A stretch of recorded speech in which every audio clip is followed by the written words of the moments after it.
আপনার খেলা শেষ রিতম স্যার। এবার রিতম ও মিশকাকে প্রমাণ সহ ধরে ফেললো সুদীপা ও আদিত্য। হ্যাঁ বন্ধুরা, এমনটাই হতে চলেছে অনুরাগে ছোঁয়ার পরবর্তী পর্বে। সুদীপা ভাবতে থাকে হঠাৎ করেই এমনটা কেন হচ্ছে, এমনটা তো হবার কথা নয়।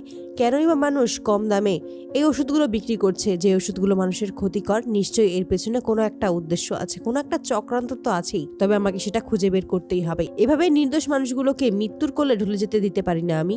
আমাকে এবারের সত্যতা খুঁজে বের করতেই হবে। তাই সবার ওপরে নজর রাখে সুদীপা। তারপরেই বাড়ি ফিরে আসে।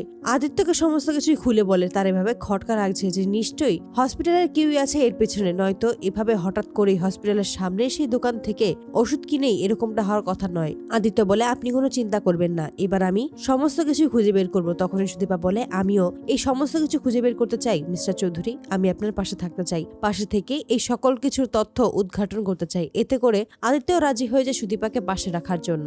আদিত্য ও সুদীপা মিলে সকলের উপর নজর রাখে। তখন আদিত্য বলে, আমার মনে হচ্ছে ওই রিতম, হ্যাঁ ওই রিতমই এসব কাজের সাথে জড়িত। এতে করে সুদীপা বলে, আপনার মাথা ঠিক আছে?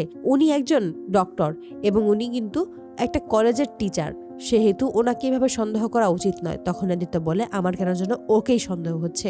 ওকে আমার প্রথম থেকেই ভালো লাগেনি, আর আমার মন বলছে যে ওই এসবের পিছনে জড়িত। সুদীপা তখন আদিত্যকে বলে যে আপনি ভাবে প্রমাণ ছাড়া ওনার বিরুদ্ধে কথা বলতে পারেন না। তখনই আদিত্য বলে যে বেশ, তবে ওর উপরেই আমি নজর রাখবো। তারপরেই আদিত্য রিতমের উপর নজর রাখে এবং সেখান থেকে জানতে পারে যে ওর মাসি অর্থাৎ মিশকা আবারও গল্পে ফিরে আসে। রিতম আর মিশকা মিলেই এই চক্রান্তের লিডার।